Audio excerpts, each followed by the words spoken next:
ದಿವ್ಯ ಸಾನ್ನಿಧ್ಯ ವಹಿಸಿರ್ತಕ್ಕಂತಹ ಶಿರಹಟ್ಟಿಯ ಶ್ರೀ ಜಗದ್ಗುರು ಫಕೀರೇಶ್ವರ ಸಂಸ್ಥಾನ ಮಠದ ಪರಮ ಪೂಜ್ಯ ಶ್ರೀಮನ್ ನಿರಂಜನ ಪ್ರಣವ ಸ್ವರೂಪ ಜಗದ್ಗುರು ಫಕೀರ ಲಿಂಗಾಲೇಶ್ವರ ಮಹಾಸ್ವಾಮಿಗಳವರ ಅಡಿದಾವರೆಗಳಲ್ಲಿ ಅನಂತ ಪ್ರಣಾಮಗಳನ್ನ ಸಲ್ಲಿಸಿ ಶ್ರೀ ಮಧ್ವೀರಶೈವ ಶಿವಯೋಗ ಮಂದಿರ ಸಂಸ್ಥೆಯ ಉಪಾಧ್ಯಕ್ಷರು, ಹಾವೇರಿ ಹುಕ್ಕೇರಿ ಮಠದ ಮಠಾಧ್ಯಕ್ಷರು ಆಗಿರ್ತಕ್ಕಂತಹ ಶ್ರೀಮನ್ ನಿರಂಜನ ಪ್ರಣವ ಸ್ವರೂಪ ಸದಾಶಿವ ಮಹಾಸ್ವಾಮಿಗಳವರ ಅಡಿದಾವರೆಗಳಲ್ಲಿ ಅನಂತ ಪ್ರಣಾಮಗಳನ್ನು ಸಲ್ಲಿಸಿ ಈ ಕ್ಷೇತ್ರದ ಇಂದಿನ ಪೀಠಾಧಿಪತಿಗಳು, ಇವತ್ತಿನ ಈ ಶಾಲೆಯ ನಿರ್ಮಾತೃಗಳಾಗಿರ್ತಕ್ಕಂತಹ ಪರಮ ಪೂಜ್ಯ ಶ್ರೀಮನ್ ನಿರಂಜನ ಪ್ರಣವ ಸ್ವರೂಪ ಚನ್ನಬಸವ ಮಹಾಸ್ವಾಮಿಗಳವರಲ್ಲಿ ಅನಂತ ಪ್ರಣಾಮಗಳನ್ನು ಸಲ್ಲಿಸಿ ವೇದಿಕೆ ಮೇಲೆ ಉಪಸ್ಥಿತರಿರತಕ್ಕಂತಹ ಜಿಗೇರಿಯ ಪರಮ ಪೂಜ್ಯರಲ್ಲಿ, ಶಿವಾಪುರದ ಪರಮ ಪೂಜ್ಯರಲ್ಲಿ, ಕೆಂಪಯ್ಯ ಸ್ವಾಮಿ ಮಠ ಹೊಸಪೇಟೆ ಪರಮ ಪೂಜ್ಯರಲ್ಲಿ, ಗಜೇಂದ್ರಗಢದ ಹಜರತ್ ನಿಜಾಮುದ್ದೀನ್ ಶಾ ಅಶ್ರಫ್ ಮಖಾಂದರ್ ಅವರಲ್ಲಿ, ನಿಡಗುಂದಿಯ ಇಡೀ ನಾಗರಾಜ್ ಧರ್ಮರಮಠರವರಲ್ಲಿ, ನಮ್ಮ ವಿಶೇಷವಾಗಿ ಕಾರ್ಯಕ್ರಮವನ್ನ ನಿರ್ವಹಣೆ ಮಾಡ್ತಾ ಇರ್ತಕ್ಕಂತಹ ನಿರಂಜನ್ ದೇವರಲ್ಲಿ, ಎಲ್ಲರಲ್ಲಿ ನಮ್ಮ ಶರಣಾರ್ಥಿಗಳು.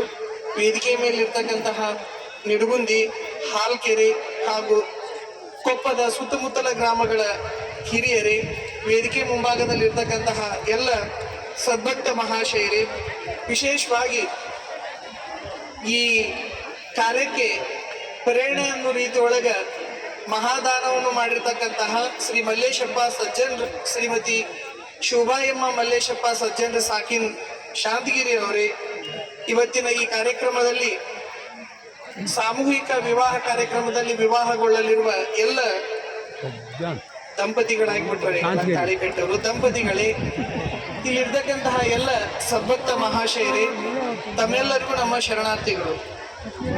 ಇವತ್ತು ನಿಡಗುಂದಿ ಕೊಪ್ಪದ ಆರೋಗ್ಯ ದಾಸೋಹ ಕ್ಷೇತ್ರದಲ್ಲಿ ಇನ್ನೊಂದು ವಿಶೇಷವಾಗಿರ್ತಕ್ಕಂತಹ ಮೈಲಿಗಲ್ಲು ಏನು ಅಂತಂದ್ರೆ, ಶಿಕ್ಷಣ ಕ್ಷೇತ್ರದೊಳಗೂ ಇವತ್ತೊಂದು ವಿಶೇಷವಾಗಿರ್ತಕ್ಕಂತಹ ಚಾಲನೆಯನ್ನ ನಮ್ಮ ಚನ್ನಬಸವ ಮಹಾಸ್ವಾಮಿಗಳವರು ಇವತ್ತು ಚಾಲನೆ ಕೊಡ್ತಾ ಇರ್ತಕ್ಕಂತಹದ್ದು ಒಂದು ವಿಶೇಷವಾಗಿರ್ತಕ್ಕಂತಹ ಸಂಗತಿ.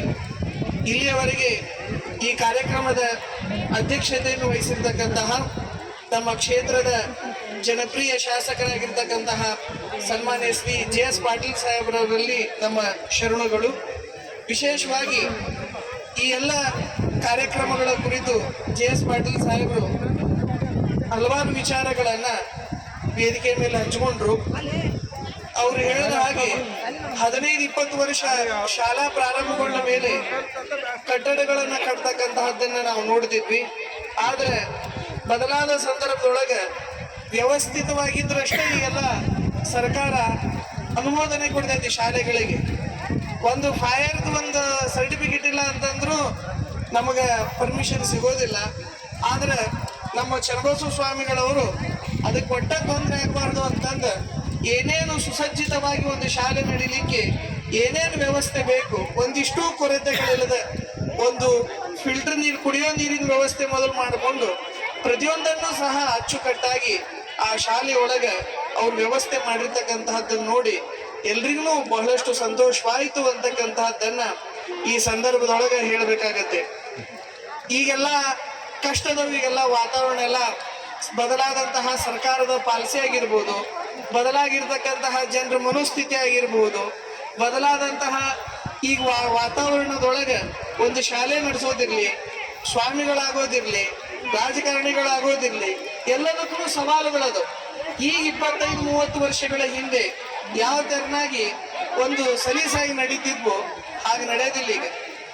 ಹೋಗ್ಲಿ ಬಿಡ್ರಿ ಅವ್ರು, ಅಲ್ಲ ಏ ಯಜಮಾನ ಹೋಗ್ಬಿಡು ಪಾಪ ಅವ್ರು ಬದಲಾದಂತಹ ಸಂದರ್ಭದೊಳಗೆ ಸಾಕಷ್ಟು ಸವಾಲುಗಳಿರ್ತವೆ. ಎಲ್ಲ ಸವಾಲುಗಳಿಗೆ ನಾವು ಜವಾಬು ಕೊಡಬೇಕು ಅಂತಂದ್ರೆ, ಉತ್ತರ ಕೊಡಬೇಕು ಅಂತಂದ್ರೆ ಸರಿಯಾದ ಮಾರ್ಗದೊಳಗನ ನಾವು ಇರ್ತಕ್ಕಂತಹ ನಿಯಮಾವಳಿಗಳೊಳಗನ ನಾವೆಲ್ಲ ನಡಿಬೇಕಾಗತ್ತೆ. ಆ ನಿಯಮಾವಳಿಗಳ ಪ್ರಕಾರ ನಮ್ಮ ಶಾಖಾ ಶಿವಯೋಗ ಮಂದಿರ ಸಂಸ್ಥೆಯ ಈ ಸಂಸ್ಥೆ ಇವತ್ತು ಚನ್ನಚೇತನ ಗುರುಕುಲ ಪ್ರಾರಂಭಗೊಳ್ತಾ ಇರ್ತಕ್ಕಂಥದ್ದು ಅತ್ಯಂತ ಸಂತೋಷದಾಯಕವಾಗಿರ್ತಕ್ಕಂತಹ ಸಂಗತಿ. ಈಗಾಗಲೇ ಈ ಶಾಲೆಗಳ ಬಗ್ಗೆ ಎಲ್ಲರಿಗೂ ಗೊತ್ತೈತಿ. ನಮ್ಮ ದೊಡ್ಡ ಗುರುಗಳು ಶಾಲೆಗಳನ್ನ ಪ್ರಾರಂಭಿಸಿದ್ದಾರೆ. JS ಪಾಟೀಲ್ ಸಾಹೇಬರು ರೋಣದೊಳಗೆ ಶಾಲೆಗಳನ್ನ ಪ್ರಾರಂಭಿಸಿದ್ದಾರೆ. ಅದರಲ್ಲಿ ಸವಾಲುಗಳು ಬಹಳ ಅನ್ನೋದು ಬಹಳ ಕಾಂಪಿಟೇಷನ್ ಐತಿ ಈಗೆಲ್ಲ ನೀವು ಇಲ್ಲಿ ಭಾಗದೊಳಗೆ ಇನ್ನೂ ಕಡಿಮೆ. ನೀವು ಹೊಸಪೇಟೆ, ಬಳ್ಳಾರಿ, ಗಂಗಾವತಿ, ಕೊಪ್ಪಳ ಹಿಂಗ್ ನೀರಾವರಿಗೆ ಬಂದ್ ಹೇಳ್ರೆ ವರ್ಷಕ್ಕೆ ಒಂದೊಂದು 100 ಶಾಲೆ ಪ್ರಾರಂಭಗೊಳ್ತವೆ ಒಂದೊಂದು ಕಡೆ. ಅವ್ ಎಂತೆಂತ ಬಿಲ್ಡಿಂಗ್ ಅಂತ ಮಾಡ್ರಿ 20 ಕೋಟಿ 30 ಕೋಟಿ ರೂಪಾಯಿ ಹಾಕಿ ಬಿಲ್ಡಿಂಗ್ ಕಟ್ಟೋದ್ರಿಂದ ಅವ್ ಏನ್ ದುಡ್ಡು ಇದ್ದವ್ರೆಲ್ಲರೂ ಶಾಲೆಗೆ ಇನ್ವೆಸ್ಟ್ ಮಾಡಕ್ ಕುಂತಾರ. ಈಗ ಇದೊಂದು ದೊಡ್ಡ ಮಾಫಿಯಾ ಈಗ ಹೆಂಗ್ ನಡೆಯದ ಅಂತಂದ್ರ ಒಂದು ಶಾಲೆ ಮ್ಯಾಲೆ ಹಾಕ್ಬೇಕಂದ್ರೆ ಹೇಳ್ತಾರ, ಕೆಡಗ್ ಬಿಡ್ತಾರೆ. ಈಗ ಇನ್ನೂ ಸರಳ ಹೇಳ್ತೇನೆ ನೋಡಿ ನಿಮ್ಗೆ, ಶಾಲೆ ಹೆಂಗ್ ಮಾಡಿದ್ರು ಮಾಸ್ತರ್ಗಳನ್ನ ಹೆಂಗ್ ತರ್ತಾರ ಅಂತಂದ್ರೆ ಹೊಲದಾಗ ಏನು ನೀವು ಹೊಲ ಎಲ್ಲ ಖಾಲಿ ಜಳ ಆದ್ಮೇಲೆ ಕುರಿ ತಂದು ನಿಲ್ಲಿಸಿ ಆಮೇಲೆ ಹೊಡ್ಕೊಂಡು ಹೋಗ್ತಾರೆ ನೋಡು. ಹಂಗ್ ಬೇಕಾದ್ರೆ ಮಾಸ್ತರ್ಗಳು ಒಳಗೆ ನಿಲ್ಲಿಸ್ತಾರ, ಆಮೇಲೆ ಹೊಡ್ಕೊಂಡು ಹೊರಗೆ ಹೋಗ್ಬಿಡ್ತಾರೆ. ಹಿಂಗ ದೊಡ್ಡ ಮಾಫಿಯಾ ವ್ಯವಸ್ಥೆ ಒಳಗೆ ನಡೆದಿದೆ ಅಂತಕ್ಕಂಥದ್ದು ನಿಮ್ಗೆಲ್ಲರಿಗೂ ಗೊತ್ತಿರ್ಬೇಕು. ಆ ಕಾರಣಕ್ಕೆ ಆದ್ರೆ ನಮ್ಮ ಗದಗ ಜಿಲ್ಲೆ ಈ ಭಾಗದೊಳಗೆ ನಿಜವಾಗ್ಲೂ ಒಂದು ಶ್ರದ್ಧಾವಂತ ಜನ ಮತ್ತು ಆರ್ಥಿಕವಾಗಿನೂ ಸಾಮಾನ್ಯ ಎಲ್ಲ ಕೃಷಿ ಕಾರ್ಮಿಕರೇ ಹೆಚ್ಚಿರೋದ್ರಿಂದ, ಕೃಷಿಕ ರೈತರ ಹೆಚ್ಚಿರೋದ್ರಿಂದ ಹೆಚ್ಚಿರತಕ್ಕಂತಹ ಪ್ರದೇಶದೊಳಗೆ ಗುಣಮಟ್ಟದ ಶಾಲೆಗಳು ಪ್ರಾರಂಭಗೊಳ್ಳಬೇಕು ಅಂತಕ್ಕಂತಹ ಉದ್ದೇಶದಿಂದ ನಮ್ಮ ಚನ್ನಬಸವ ಮಹಾಸ್ವಾಮಿಗಳವರು ಪ್ರಾರಂಭಿಸಿರ್ತಕ್ಕಂತಹದ್ದು ಅತ್ಯಂತ ಸಂತೋಷದಾಯಕವಾಗಿರ್ತಕ್ಕಂತಹ ಸಂಗತಿ. ಅಷ್ಟೇ ಈ ಶಾಲೆ ಪ್ರಾರಂಭಗೊಂಡ ಮೇಲೆ ಅಲ್ಲಿ ಪ್ರಾಮಾಣಿಕರಾಗಿ ಕೆಲಸ ಮಾಡತಕ್ಕಂತಹ ಶಿಕ್ಷಕರು ಸಿಕ್ಕರು ಅಂತಂದ್ರೆ ಶಾಲೆ ಸಕ್ಸಸ್ ಆದಾಗ.